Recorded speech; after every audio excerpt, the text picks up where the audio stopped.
Hello, I'm Sheriff Bill Brown, bringing you this edition of the Sheriff's Roundup from the Shumash Tribal Hall in Santa Ynez. In this edition of the Roundup, we'll share e-bike safety tips, information about our peer support team, reflections by retired Sheriff Jim Vizzolini, and we'll close out with a recap of holiday cheer. The Santa Barbara County Sheriff's Office has joined with our community partners at the City of Goleta and at Santa Barbara Moves to compile an informational video about e-bike safety. The importance of a bike safety program cannot be overstated in the evolving landscape of urban mobility. As electric bikes become increasingly more popular, ensuring rider safety becomes a collective responsibility.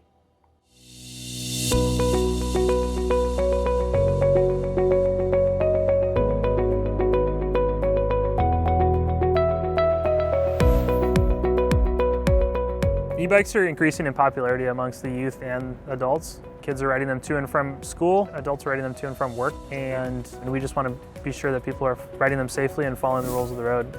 Most of the people that we interact with genuinely don't know the rules associated with e-bikes. The injuries that we're seeing are far greater than it would be on a regular bicycle, and traumatic injuries from e-bike related accidents have been on the rise ever since these bikes have become more popular. The technology has really advanced. They're faster than they ever were, and they're easier to ride. There's several rules now in the state of California that pertain directly to bicycles and e-bikes. I think it's important for everyone to realize that if they're riding a bicycle, they're required to follow all the same rules of the road as someone who's driving a vehicle. And if you're issued a citation, you could pay the same fine amount as someone who could be stopped in a car. We're seeing a lot of youth riding bikes on sidewalks, which is unsafe, and it's also against the law in the city of Goleta. We also want to make sure that youth under the age of 18 are also wearing their helmets, which is required by law in the state of California. Due to the speed of these new electric bicycles, we highly suggest that everyone wear a helmet because it could save a life. We also want to make sure that if they're riding on a bicycle with passengers, that they are on a seat, and that passenger is also wearing a helmet if they're under the age of 18. That is also required by state law. Distracted driving also applies to bicycles. It's against the law to have two headphones in while you're riding a bicycle or an e-bike, and it can be very dangerous if you're using your phone or texting while riding a bike because you're not able to pay attention to the traffic around you and the conditions on the road.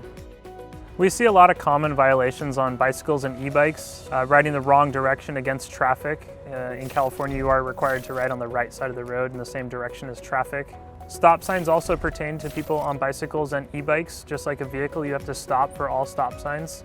At night, bicycles and e-bikes are required to have a forward-facing white light and a red rear reflector on their bicycle while they're riding on the roadway. Also remember, while you're riding an e-bike, due to the increased speed, vehicles may not think that you're going as fast as you really are, and we want to make sure that you're being a defensive rider and making sure that vehicles aren't pulling out in front of you or turning in front of you because they're just not used to the speed that these bikes are traveling at now. The state of California has classified e-bikes as three types, type 1, 2, and 3.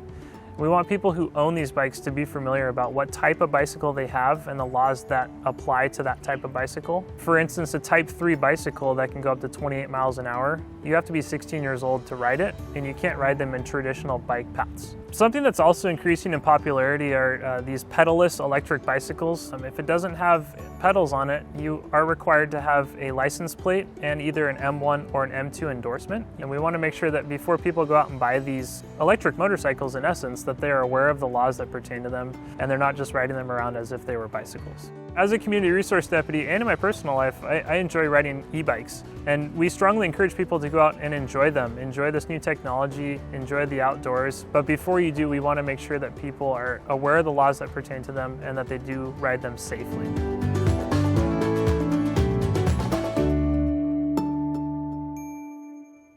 Thank you to our community safety partners at the City of Goleta for sharing this important e-bike safety information.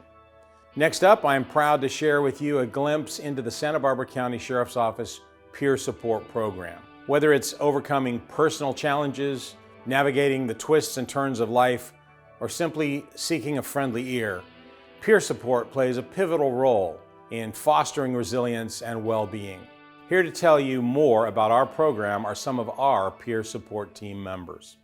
Our peer support isn't just an internal service.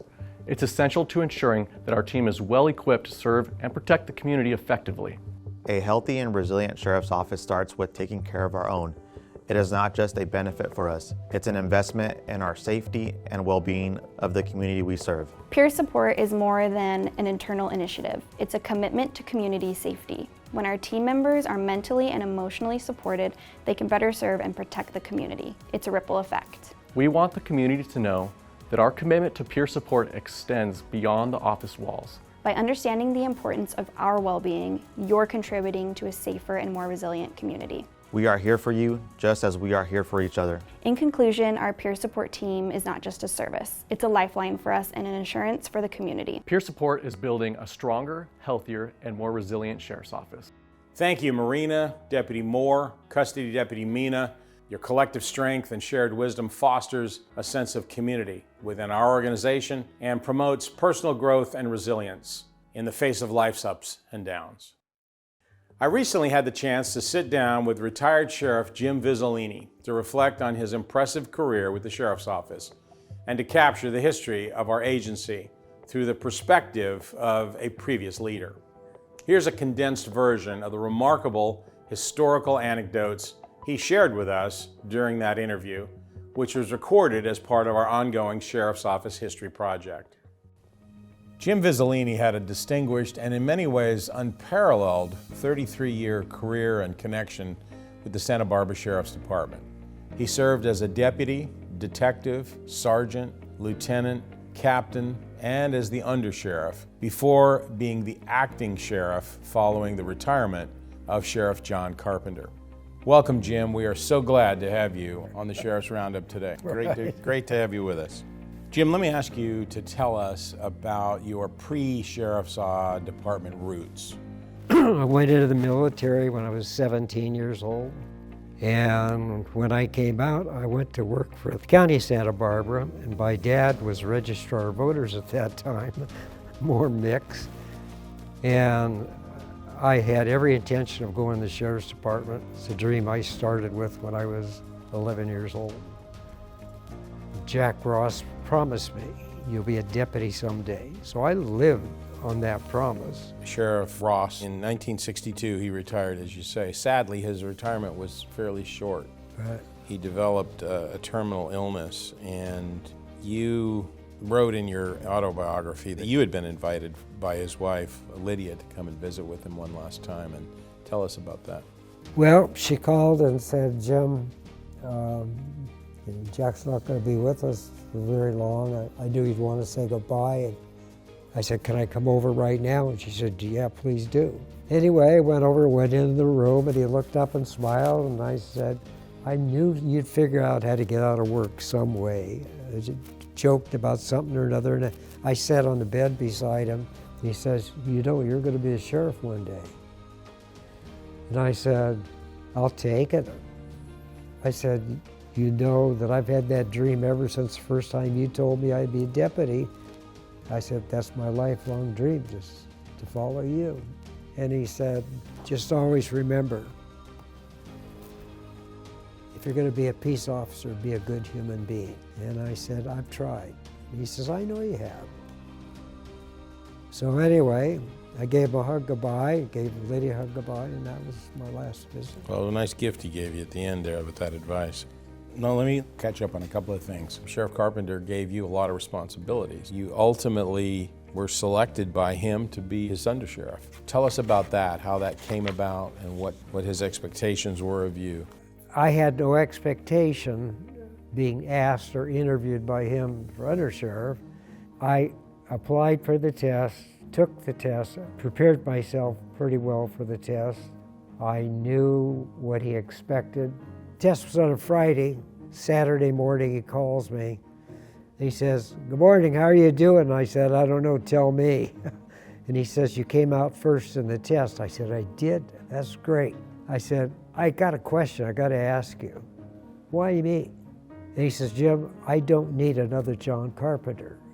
He said, I need somebody who will be a partner, and you're the only person in the history of this department that ever told me I was full of crap. And he didn't use the word crap. And I said, well, I don't know if that was good. He says, no, it was. He says, you believe in what you believe in, and you wouldn't let me walk into a wall because it was my idea. He said, I need a thinker like you. And I said, I'll be there Monday morning. It gets to the point where John Carpenter, he had some medical issues. He had a back surgery, and he ends up deciding that he's not going to run another term. And yeah, he had taken some other leaves he had, and he had earned vacation, so he knew that he could leave it in my hands. He knew it'd be the same way when he got back, or better, never worse. And so I don't know, I think between the running for the assembly, left 6 months in his last year, in all of his long vacations and a serious back surgery he was gone for, I probably was a sheriff for a year. so I got my dream. you did. So he leaves office 6 months early. You are appointed as the acting sheriff or interim sheriff by the Board of Supervisors. As you reflect back, what was the most rewarding thing in your career? Too many. I mean, I could think of so many. Saving a life more than once, saving an officer's job. People used to say, if you're right, you absolutely want Vizzolini to investigate it. If you're wrong, you probably don't. The happiest day of my life was when I found out I was going to be undersheriff, because I knew I was going to put the sheriff's pin on. If it was just for a damn day, I was going to get to put it on, right? But I never believed I would be able to do all the things I did in that whole span of Sheriff's Department time. Proud that I could do it. If I went back to school, I got other guys to go back to school. If I started a volunteer team, I got other guys wanting to do it. People believed me. And you didn't want to tell me I couldn't do it. Just didn't, because I'd find a way to do it. Well, I think you proved that, that's for sure. And Jim, I just want to thank you for sitting with us today and reflecting and sharing stories about your past, your remarkable career, and your many contributions to the Santa Barbara Sheriff's Office. But most of all, thank you for your distinguished service to the people of Santa Barbara County during your 3 decades in law enforcement.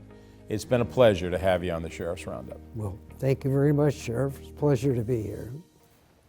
Thank you, Sheriff Jim Vizzolini, for sharing your memories with us and for your years of dedicated service to the people of Santa Barbara County. I'll be closing out this edition of the Roundup, as well as 2023, with a recap of community outreach and holiday cheer from events and parades where the Sheriff's Office has been connecting with our community. On October 5th, deputies joined leaders from the faith-based community for the annual Faith and Blue weekend at the Carpinteria Moon Cafe Coffee Break event. In October, we also shared our annual pumpkin decorating contest, where all the entries are made by Sheriff's Office staff. Each and every year, there is some amazing decorative talent on display. This year's winner for a crowd favorite was Millie, an inspired cow made by Finance Office Professional Senior Jennifer Perez. In December, members of the Sheriff's Office shared the joy of the holiday season with local children during our annual Shop with a Sheriff event, where members of the Sheriff's Office were partnered up with children at the Goleta Target and the Lompoc and Santa Maria Walmart, where they loaded up carts with toys, clothes, and treats. This year's event was co-hosted by the Santa Barbara Deputy Sheriff's Association and the Sheriff's Office, and it was funded by the Santa Barbara Deputy Sheriff's Foundation through an annual charity poker tournament, as well as by community grants from both Walmart and Target foundations, with participation from the Santa Barbara, Lompoc, and Santa Maria Police Departments and the Santa Barbara County DA investigators. The 155 children who participated this year were selected through Domestic Violence Solutions of Santa Barbara. We are especially proud to partner with the Deputy Sheriff's Association Foundation in this special annual event because the Santa Barbara County Sheriff's Office believes in giving back to our community with both heart and compassion. Merry Christmas, one and all. Our team members don't just uphold the law, they also embrace the spirit of unity and kindness. Through programs like Shop with a Sheriff, We aim not only to protect, but to uplift, ensuring that every child feels the warmth of the season and the support of their local law enforcement agencies. Together, we build bridges of trust and forge bonds that make Santa Barbara County a safer and more caring place for all. Speaking of being more caring, on December 19th, over 40 law enforcement agencies from Santa Barbara, Riverside, San Luis Obispo, and San Bernardino counties traveled on an all-day trek to drive by every hospital in their regions to show appreciation for doctors, nurses, and medical staff who spend their holidays taking care of others. Now in its third year, Operation Holiday Cheer has grown significantly to include over 100 peace officers, as well as Santa Claus, who covered an area of over 475 square miles. Merry Christmas! Santa Barbara County first responders visited area hospitals including Marion, Santa Ynez Cottage, Lompoc, Goleta Valley Cottage, and Santa Barbara Cottage hospitals, where they filled the parking lots of each hospital with lights and sirens to show the law enforcement community's appreciation of their fellow first responders and to bring smiles to patients who needed a little extra Christmas spirit. The Sheriff's Office Programs Unit, Chaplain Program, and the Santa Barbara-based nonprofit Impact Ministry joined together to celebrate this holiday season with the joy of giving. Donors from faith-based organizations and other community members throughout the county contributed funds to Impact Ministry for the purchase of snack chips, cookies, energy bars, chocolates, ramen, shampoo, and various other items for our inmates. 28 volunteers assembled the items into 850 gift bags that were distributed to both inmates and staff members at the main jail and the Northern Branch Jail. In the last 6 years, we've had the blessings from Sheriff Brown to allow us to go into the system and be a blessing to the men and women in our jail system. And we are so thankful that he has given us that opportunity. And it's such a joy when they get a bag.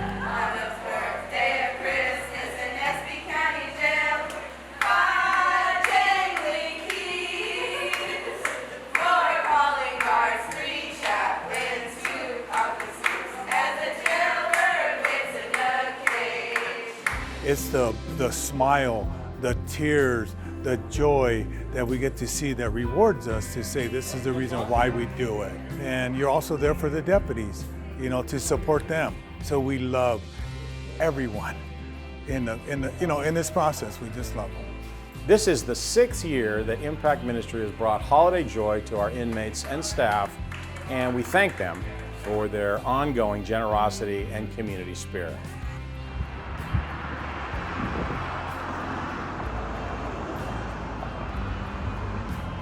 And finally, we welcomed a temporary transfer from the North Pole when Deputy Christmas Carroll made her rounds at the Sheriff's Office, learning a tiny bit about what a career with our agency is like. Well, that's going to do it for this edition of the Sheriff's Roundup. Thank you for watching, and thanks for supporting us as we serve and protect you.